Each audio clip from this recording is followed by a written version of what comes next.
Então, hoje nós vamos começar a conversar sobre o Ministério Público. Ministério Público da União, Ministério Público dos Estados, Distrito Federal e Territórios. E a primeira pessoa que eu estou trazendo para nós falarmos sobre essa instituição essencial ao funcionamento da Justiça é o mestre José Lopes de Oliveira Filho. Ele é procurador de Justiça do Estado de Pernambuco, já há bastante tempo, foi professor da Faculdade Maurício de Nassau. Ele é também professor do Centro Regional de Treinamento da Escola Fazendária. Enfim, muito tempo no Ministério Público, né, Lopes? Obrigado por ter vindo. Muito obrigado, Hélio. De antemão, agradecer essa oportunidade de prestar mais esclarecimentos em torno da instituição, que é uma instituição Quanto tão tempo bela. de Ministério Público? 26 anos já. 26 anos. E dizer da amizade pessoal nossa. É né? verdade, é verdade. E remonta à nossa querida Faculdade de Direito do Recife. Recife, tem toda a razão. Parece que foi ontem, não é? Para mim é. Mas em todo caso parece que foi ontem, mas desde lá tantas coisas já ocorreram. Por exemplo, a Constituição de 88. E aí eu queria conversar contigo um pouquinho, porque muitas vezes as pessoas não sabem exatamente o que faz o Ministério Público, o que faz o Poder Judiciário e a importância que o Ministério Público, a partir da Constituição brasileira de 5 de outubro de 88, assumiu. Vê bem, princípios institucionais do Ministério Público: unidade, indivisibilidade, mas com independência funcional. Como é que isso funciona? Quer dizer, o Ministério Público tem o Lopes, um amigo, um promotor de justiça, procurador da República, entra com a denúncia, o juiz dá uma sentença, aí é um outro membro do Ministério Público que acompanha o recurso. Como é que funciona essa unidade no estado de Pernambuco? A pergunta está clara? Está clara. Antes de abordar especificamente a questão da unidade do Ministério Público, porque dentro do conceito constitucional é uma instituição que ela, na verdade, ela é essencial à composição da justiça como um todo. Então, na verdade, o Ministério Público, enquanto instituição, ele atua promovendo a justiça, como o próprio nome diz, não? É o promotor da justiça. Essa promoção de justiça, na realidade, ela vai num leque, ela se abre em vários segmentos, em várias atuações. Então, essa essencialidade necessita também de uma unidade. Essa unidade de respeito ao conceito institucional, de respeito ao funcionamento em relação à instituição Ministério Público. Ele é uno e indivisível, porque todos eles estão dentro de um prios, dentro de um momento embrionário, de promoção de justiça. Mas eu te pergunto, para provocar mesmo. Bem, então chega um promotor de justiça, um procurador da República, faz uma denúncia em um crime financeiro, um crime tributário, contra um empresário X ou Y. Pois bem, aí vem um juiz de primeira instância, me dá uma sentença condenatória. Claro que a parte vai recorrer, é natural, para o segundo grau. Aí esse processo deixa o promotor que ofereceu a denúncia e vai a um procurador de justiça. E aí os procuradores de justiça, eles continuam com o trabalho do promotor que fez a denúncia, ou é muito comum eles chegarem já no tribunal e concluírem que na verdade aquele recurso do empresário tem razão e que o seu colega na primeira instância, embora tendo a sentença, não tem razão não, e aí ele não defende a denúncia. Muito bem. Como é que isso funciona? Então, dentro dessa Queria ver a unidade nessa perspectiva. Dentro dessa unidade, há duas atuações do Ministério Público, chamado Ministério Público do segundo grau: o Procurador de Justiça. Primeiro grau, o Promotor de Justiça; segundo grau, o Procurador de Justiça. Procurador de Justiça, naquilo que lhe é de competência e atribuição para a procuração penal, essa ação penal originariamente partiria do segundo grau, ou seja, seria o procurador de justiça que promoveria. Situações bem específicas, por exemplo, em relação a alguns agentes políticos, que só o procurador de justiça que pode oferecer essa denúncia. Mas, num segundo momento, este procurador de justiça também pode ser grau revisor, o órgão revisor. É nesse ponto que um promotor de justiça, promovendo a ação penal, exemplo, uma denúncia qualquer de crime comum e após o recebimento, após todo o processo, toda a instrução, uma sentença denominada sentença de primeiro grau, e há um recurso, o procurador de justiça é o promotor de justiça que está apto a fazer esta revisão toda do processo no âmbito da atribuição do colega de primeiro grau. Não sei se me fiz explicar, é como se fosse uma espécie de maior seletividade, de maior filtro. Vocês mantêm contato, Lopes? É a minha preocupação. Sim, aí o promotor e o procurador. O promotor e procurador. Na verdade, essa expressão até eu discordo. Eu sempre defendi a tese que a denominação deveria ser ou promotor de justiça de primeiro e segundo grau ou procurador de justiça de primeiro ou segundo grau, como ocorre no Ministério Público Federal. Embora sendo um indivisível, em termos de atribuição, em termos de jurisdição, em termos de competência, há essa separação. E só de respeito ao tipo de ação, ao tipo de atividade que cada um membro vai atuar. A ação é uma, indivisível, do ponto de vista institucional. Muito embora cada um, na sua seara, cada um com sua atribuição específica, atue em determinado segmento ou sobre determinados fatos. Conversamos sim. Sobre os processos. Claro. O que ocorre, e isso há uma falha, eu concordo com você nessa sua indagação, há uma falha, a meu ver, imensa, que agora está se tentando sanar através de uma convergência de esforços dentro de uma grande discussão virtual na intranet em relação aos rumos que o Ministério Público do século XXI deverá assumir. Então, há uma iniciativa dos colegas do Ministério Público Federal no sentido de se aproximar mais. Mas nós temos essa deficiência. Isso temos que reconhecer, até porque é o reconhecimento que vai permitir o crescimento. Normal. Eu diria que com essa meia-culpa, com essa reflexão, talvez nós consigamos um melhor Ministério Público para o século XXI. Então, me parece que isso é importante. Quer dizer, os procuradores de justiça do Estado de Pernambuco e os promotores estão desenvolvendo um esforço de se aproximarem mais no que diz respeito aos processos em que eles trabalham, e também o Ministério Público Federal com o Ministério Público Estadual também eles estão se aproximando. Estão se aproximando. Uma admiração que eu tenho pelo Ministério Público, aí vai um segundo ponto que eu queria destacar, é o seguinte, é que o Procurador-Geral da República e o Procurador-Geral de Justiça, eles são escolhidos, diz a Constituição, dentre integrantes da carreira. No Judiciário não é assim. No Judiciário, digamos, você pode ter um ministro do Superior Tribunal de Justiça que não era integrante da carreira, começou na carreira, vou chamar assim, começou na categoria de magistrado já no STJ ou já no STF. O Ministério Público não funciona assim. Dentre integrantes da carreira, então o Ministério Público, tanto da União quanto dos Estados, Distrito Federal e territórios, o chefe do Ministério Público é sempre escolhido dentre integrantes da carreira. Fala um pouquinho sobre isso. Muito bem. O que vocês pensam sobre isso? Bom, há um relativo avanço nessa questão da escolha e dos membros escolhidos fazerem parte da carreira do Ministério Público. Isso é um grande avanço. Onde há ainda uma certa limitação de caráter político. Certo. E é que, embora os integrantes sejam escolhidos exercendo a atividade ministerial, no entanto, pelo menos em termos de entes federativos, nós temos a escolha da lista tríplice com o chefe do executivo. Isso aí. Ninguém pode negar que essa independência em relação à escolha, ela é relativa.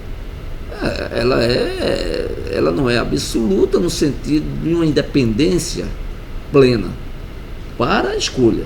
É bom dizer que essa escolha, a indicação, seria uma forma de respeito mútuo, né, ou de consideração com outros poderes, mas, a meu ver, coloca-se o executivo como um órgão, não?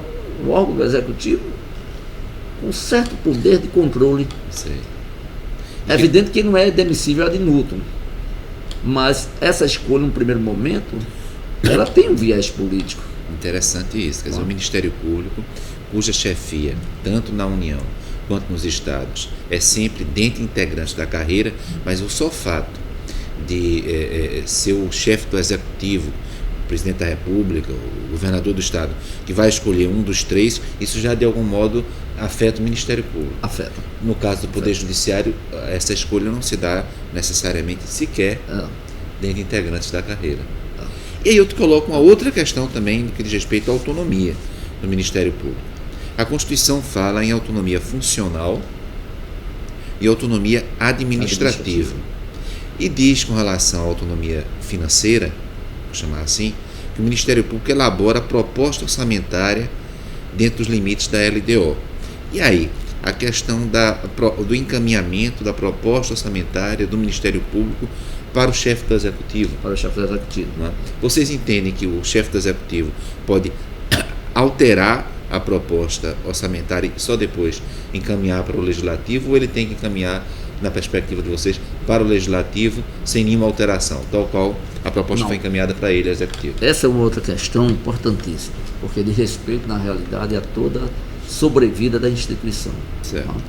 A instituição, ela, embora consagrada constitucionalmente o repasse de 1/12, denominado duodécimo, só se faz através de lei, a LDO. A questão é, infelizmente, nós não temos um controle absoluto da receita líquida, que autorizaria a composição ou mesmo o cálculo de repasse com base nessa informação. Então, hoje, essa obrigatoriedade do repasse em 1/12, ela sofre uma certa solução de continuidade em relação aos valores, porque esses serão sempre discutidos numa plataforma política. E aí eu te pergunto para às vezes inviabiliza até a questão. Por exemplo, hoje nós temos no Ministério Público do Estado de Pernambuco uma defasagem em termos de promotores de justiça da ordem de mais de 100. Mais de 100 promotores. Mais de 100 promotores. Certo. Nós temos, por exemplo, se nós calcularmos a relação promotor de justiça habitante, nós temos 17 mil por promotor. A pergunta que se faz é, se não há essa concepção, se não há essa ideia de que o repasse é essencial para que a promoção de justiça, o mundo ministerial se faça na sua plenitude, é preciso uma outra reflexão. E aí vem os cortes muitas vezes que afetam, e não afetam imediatamente. Há uma afetação, muitas vezes, de 2, 3, 4 anos para frente. Quando nós temos um comprometimento... 26 anos já na carreira do Ministério Público. 26 anos. Eu te pergunto o seguinte, por exemplo, agora nós sabemos que no Rio de Janeiro essa questão está sendo muito posta.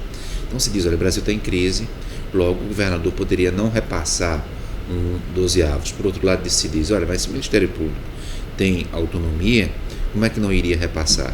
Em que medida o Ministério Público é tão importante para a população para ter direito a esse repasse, que muitos se opõem, não é? Em que medida, digamos assim, o Ministério Público teria como se justificar por esses valores que são efetivamente pagos, pela necessidade de serem bem pagos, afinal de contas, se não forem bons profissionais, do outro lado haverá um advogado bastante competente. Correto. E aí, como é que isso se justifica perante a população? Muito bem, essa pergunta é importantíssima, talvez a melhor resposta tenha sido justamente naquela época das greves, naquela época da série de protestos que enfrentamos no Brasil, por força justamente de uma situação política extremamente complicada. Nós vimos a famosa PEC 37, que, sob a alegação de interpretação constitucional das atribuições do Ministério Público, queria retirar esse poder investigatório paralelo, queria retirar aquelas atividades fiscalizatórias administrativas que o Ministério Público ultimamente vem atuando com muito zelo e realmente com muita eficácia. Só para você ter uma ideia da justificativa da existência do Ministério Público enquanto instituição, enquanto promotor de justiça, nós temos hoje, isso aí não é só no estado de Pernambuco, nós temos hoje um alinhamento, eu diria, em nível nacional, das atividades, das atribuições do Ministério Público. A Carta de 88 nos consagrou atividades, nos outorgou atuações que são pró-coletividade. Exemplo simples, meio ambiente. Só por aí já se justificaria. Defesa da cidadania. Dentro da defesa da cidadania, nós temos projetos maravilhosos na área do idoso, na área do infante. Aí, eu te pergunto o seguinte, meu caro Lopes, por exemplo, dentre essas funções institucionais que são relevantíssimas, sim, do 129 do Ministério Público, está, por exemplo, promover privativamente a ação penal pública. Na forma da lei. E aí, se os políticos ou alguns políticos estiverem sendo submetidos a ações penais no Ministério Público, em que medida, porque como falou, a destituição, assim como a escolha é feita por políticos, a destituição, embora com quórum de maioria absoluta, no caso do Procurador da República do Senado Federal, e também maioria absoluta no caso dos entes federativos. Exatamente, evidentemente na Casa Legislativa respectiva. Isso não pode provocar uma certa reação da classe política que está sendo submetida a ações penais públicas, privativas, incondicionadas? Claro. Pode, e é o que vem acontecendo. A exemplo, cite-se recentemente o afastamento de vários prefeitos aqui no estado de Pernambuco, várias ações de improbidade administrativa, e essa tentativa realmente que o Executivo vem, não só o Executivo, isso não é uma acusação direta de passagem, mas assim, o comportamento do Executivo, do Legislativo nessa área. Mas o que se vê é que há um clamor público para que essas atuações, que essas atividades, elas permaneçam e, melhor, não só se fortaleçam. E há realmente a Lava Jato está aí, a Zelotes está aí, isso que eu ia te mostra perguntar. o fortalecimento das instituições. Então tu achas que, por exemplo, a gente tem um grupo de pesquisa, como todos sabem, e um dos vieses que eu também te convido, você já aceitou, é exatamente nós fazemos acompanhamento no Brasil de como a categoria política está reagindo à atividade do Ministério Público ou mesmo do Poder Judiciário diante das ações penais e também das ações civis públicas por improbidade administrativa. O que você acha? Seria interessante a universidade pesquisar mais aprofundadamente essa tensão que pode existir aqui no Brasil?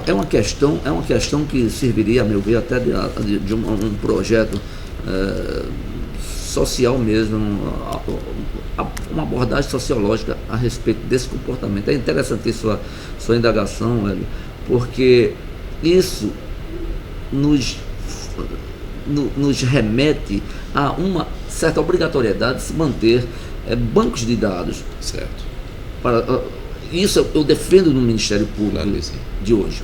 A minha instituição, eu integro o Conselho Superior do Ministério Público, eu sou um ferrenho defensor de um grande banco de dados. E o que é o Conselho Superior, para quem não conhece? O Conselho Superior, na realidade, é órgão de cooperação técnica e também de execução do Procurador-Geral de Justiça. Então ele atua não só como mero conselheiro, mas com atribuições também de execução. Então nós atuamos tanto na área interna, com fiscalização de promotores das atividades ministeriais dos nossos colegas, como também em relação à questão administrativa. Todas as questões administrativas passam pelo Conselho Superior e ali é decidido em bloco, decidido em conjunto, para que se dê a essa instituição uma visibilidade maior e também uma eficácia maior na sua atuação.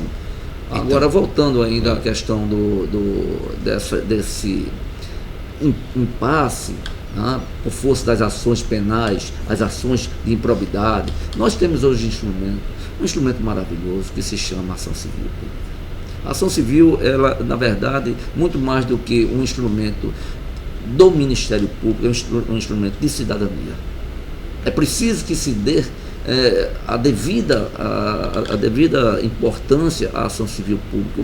O promotor de justiça hoje não pode mais ser visto como um promotor de justiça que é o indivíduo que acusa. Certo.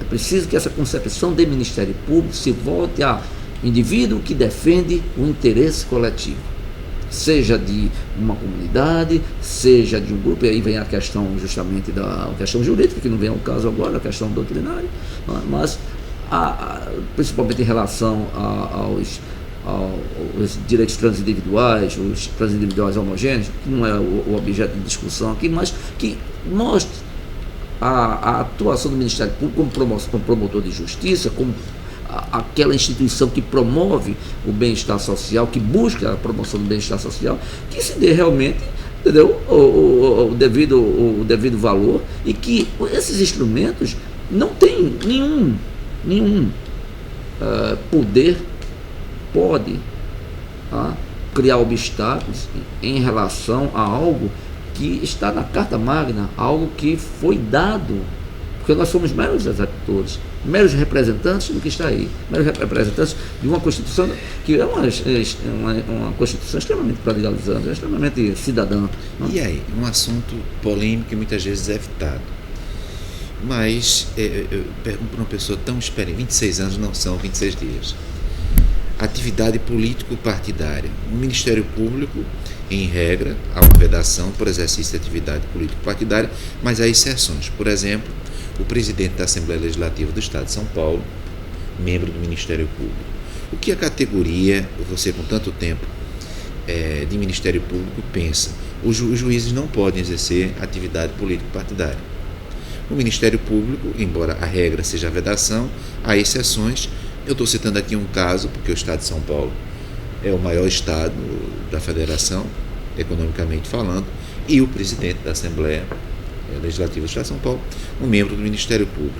O que vocês pensam a respeito disso? Isso fortalece a categoria, ou seja, se os juízes também pudessem exercer atividade político-partidária, os juízes ficariam mais fortalecidos, ou isso enfraquece a categoria do ponto de vista institucional? Quer dizer, atividade político-partidária pelo Ministério Público. Boa colocação. Eu vou dar uma opinião pessoal. Certo. Eu não concordo. Não concordo com a atuação político-partidária, muito embora essa vedação no Ministério Público, o membro tem que se afastar obrigatoriamente, mas eu acho que há uma certa incompatibilidade com o desiderato da instituição. Eu iria mais para uma questão altamente subjetiva, eu entendo como uma questão ética, que pode ser interpretada de duas formas, né? Tanto pró como contra, e do ponto de vista da nossa instituição, não há, pelo menos eu não tenho conhecimento de um comportamento pró ou contra, simplesmente há uma certa indiferença em relação a isso, até porque, pelo menos no estado de Pernambuco, são pouquíssimos membros, conta-se no dedo, 2 ou 3, que ao longo da sua carreira atuou dentro de um cenário extra político-partidário, extra instituição. Então, a minha opinião pessoal é que uma questão ética, uma questão de respeito à instituição, não porque haja um desrespeito, mas dentro do seu processo mesmo de construção, dentro da sua finalidade, acredito que são situações incompatíveis, pelo menos eticamente. Perfeito. Então, no grupo de pesquisa, você também acha que a gente poderia desenvolver esse assunto, que é um assunto pouco interessante, né? É um assunto interessante. Eu não tenho muita certeza, eu vi alguma coisa que na realidade o Conselho Nacional do Ministério Público, a mim parece que já anda analisando essa situação do exercício político partidário. Eu realmente não conheço nenhum projeto, não conheço nenhuma decisão específica, mas no princípio eu não concordo. Certo. Um outro assunto muito forte também no Ministério Público é o controle externo da atividade policial. E aí, também uma outra zona de confronto, de disputa. O que você pensa a respeito do controle externo da atividade policial? Como a gente sempre faz aqui, Lopes, coloca uma posição e coloca outra, não é? Há quem entenda que o Ministério Público ele deve apenas requisitar diligências investigatórias, não deve realizar investigação. A tarefa de investigação é uma tarefa da polícia. Por outro lado, há quem entenda que o Ministério Público, se possui um setor técnico, possui peritos para trabalhar com, digamos, crime financeiro, que vai ser o nosso tema principal, não é? Do segundo bloco. Se ele vai trabalhar com crimes financeiros, crimes econômicos, ele tem peritos. Por que não também o Ministério Público aprofundar-se nesse assunto em cooperação com a atividade policial? E aí, controle externo? O controle externo, ele sempre foi, e acredito que ainda será por um bom tempo, uma das questões da atividade ministerial, atividade externa, né, do Ministério Público. Sempre vai ser uma questão complexa e muito mais política do que propriamente funcional, do que propriamente legal. O Conselho Nacional do Ministério Público já vem regulamentando a matéria. O controle externo já é fato consumado. Então, do ponto de vista da atribuição, o Ministério Público tem essa atribuição no controle externo. A questão é se vai ser realizado esse controle externo como deveria ser realizado. Eu digo que, no momento atual, poucos estados, poucos ministérios públicos estaduais têm realmente efetivado uma política de controle externo satisfatória. Aqui em Pernambuco, há esse controle ainda não se encontra na sua plenitude, mas até porque há uma relação de muita cordialidade e de cooperação com a SDS, aqui tem surtido efeito, não como nós gostaríamos, mas pelo menos tem surtido algum efeito. O que é que eu vejo, Hélio, em relação não só ao controle externo? Eu havia tocado num ponto anterior. É preciso que, para ser exercido esse controle externo, é preciso primeiro fazer um mapeamento geodésico de todas as atividades policiais, a questão física mesmo das instalações, o abuso de autoridade de uma forma geral. Quais são os dados que nós temos? Eu entendo hoje que é preciso se acordar para um planejamento rigoroso, com dados reais. E, se possível, como aconteceu nesse desenvolvimento, que vai ser do segundo bloco, desenvolvimento do CIACAP, hoje eu posso dizer, o Ministério Público do Estado de Pernambuco mantém o controle de todas as ações penais tributárias que tramitam no Estado de Pernambuco por segmento e região. Isso foi um planejamento de anos, mas que hoje surte efeito. E aí, para o nosso próximo bloco, eu sempre deixo uma âncora, um gancho, que é o seguinte. Bom, agora na Espanha, a irmã mais nova do rei, uma infanta, ela está sendo submetida a um processo fiscal, processo criminal fiscal.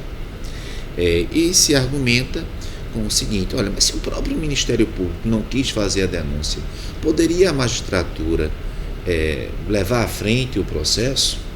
Eu lembro que no que diz, no caso do Brasil, a legitimação do Ministério Público para a ação civil não impede a de terceiros, mas para a ação penal impede. Então, esse é o primeiro gancho que eu deixo. Será que esse é o melhor sistema adotado no Brasil, ou o sistema da Espanha, que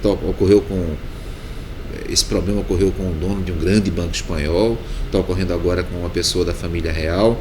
Esse é o primeiro gancho que eu deixo para vocês. E o segundo é o seguinte: você falou há pouco da Operação Lava Jato. Sim. Também tem espaços em Pernambuco, mas eu noto que tudo que ocorre no Sul e no Sudeste, a mídia divulga com muita intensidade. E a mesma operação, naquilo que ocorre no Nordeste, praticamente não tem divulgação. No próximo bloco a gente fala sobre isso.